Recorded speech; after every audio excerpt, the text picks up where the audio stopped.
Welcome to my latest module overview. It's the final in the series of Fusion tube modules from Synths. Head to my channel to check out the rest of the Fusion range, including the filter, VCA, delay chorus and mixer. So let's get stuck in. So I'll start by looking at the basic functions of the module.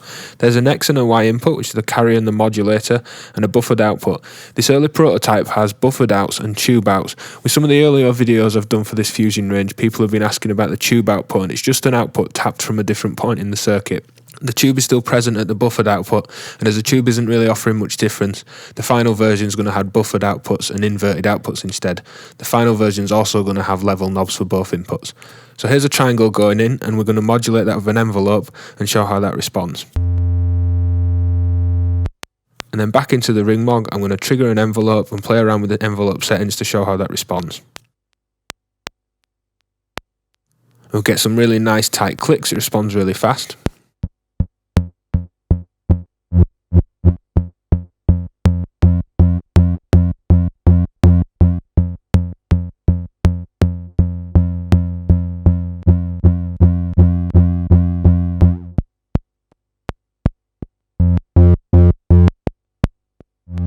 And moving from an envelope now onto an LFO, I've got a sine wave coming from an IntelliGel Dixie, and I'm going to play around with the rate of that LFO and modulate the sound.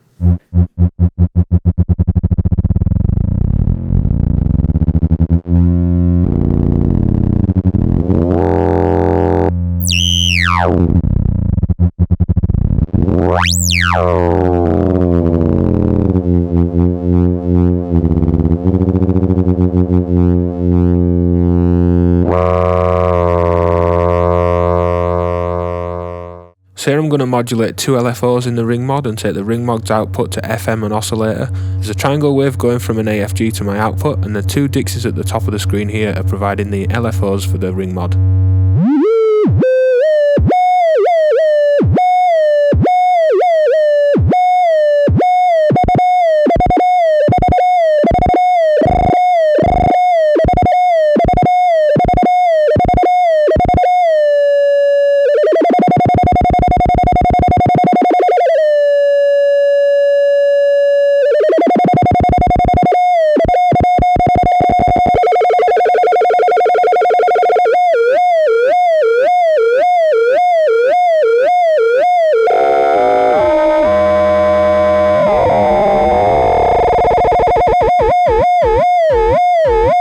So it makes for a really nice CV source for mangling up CV modulation.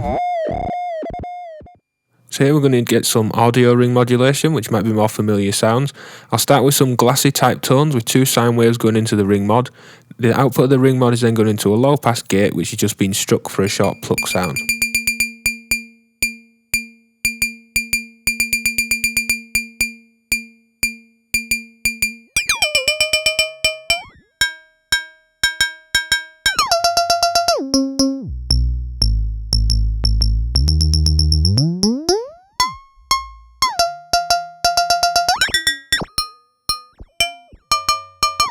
Changing the rate of the sine waves coming in, there's quite a wide range of sound we can get, and there's a certain warming coming from that tube as well. So I'm going to add in a bit of reverb here and then start a pitch sequence, which is going to move both those sine waves at the same rate.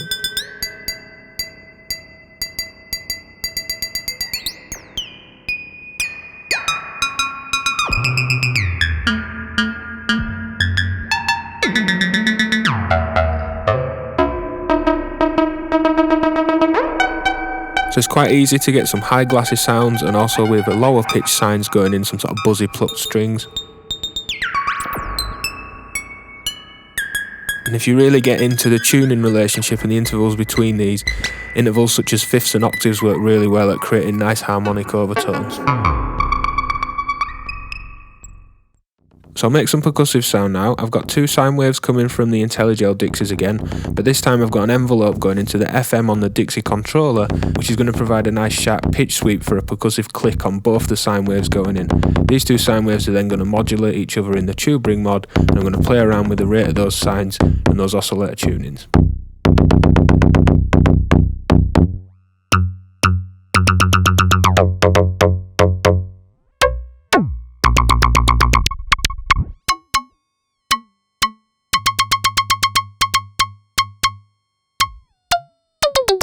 So some really nice wooden style tones here.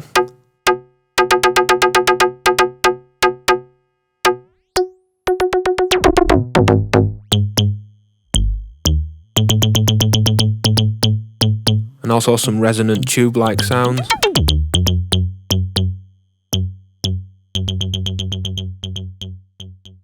So I'll start mixing some external sounds now. Here's a sine wave sequence. And here's a piano playing the same sequence at the same pitch.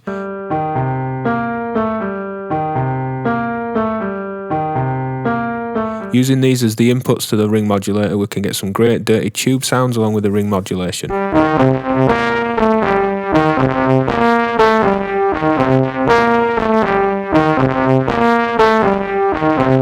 And swapping the carrier and modulators round, we can get some different tones. If I shift the piano up a fifth in terms of a musical interval from the sine, we get some interesting sounds, and this is more like a dirty overdrive style sound.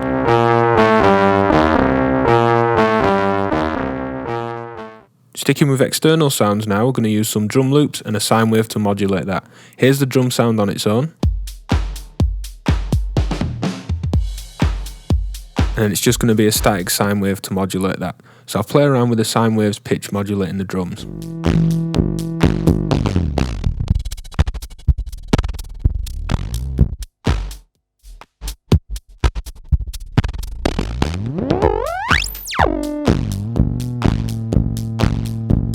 So if I use a VCA like an envelope follower here and put the sine wave into the input of the VCA and then the drum audio into the VCA's CV, the sine wave will follow the amplitude and dynamics in that drum loop, which will provide more dynamic ring modulation.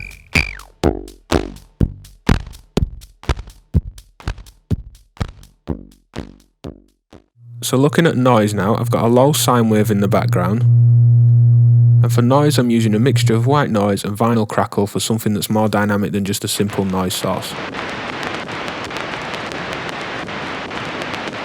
Taking both of these into a ring mod, the sine wave and the noise provides a nice crunchy, almost electric hum style sound.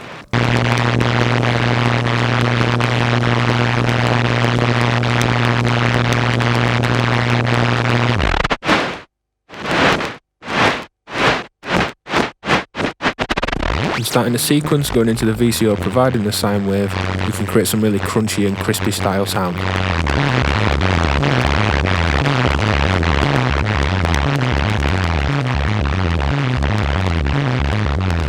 Here's a saw wave instead of a sine wave.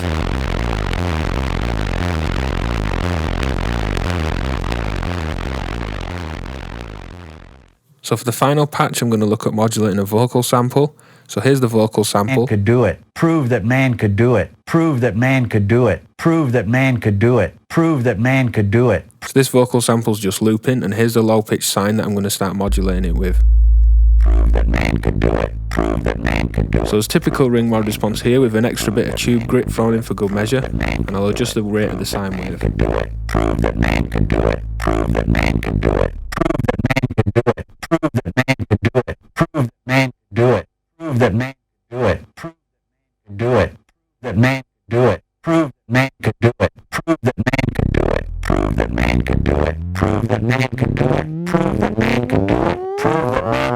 And like the drums, if we put the sine wave into a VCA first and use the sample, which is the vocals here, into the CV on the VCA, we'll get like envelope follower style reaction from that VCA, and that's going to work to provide more dynamic modulation. Prove that man could do it. Prove that man could do it. Prove that man could do it. Prove that man could do it.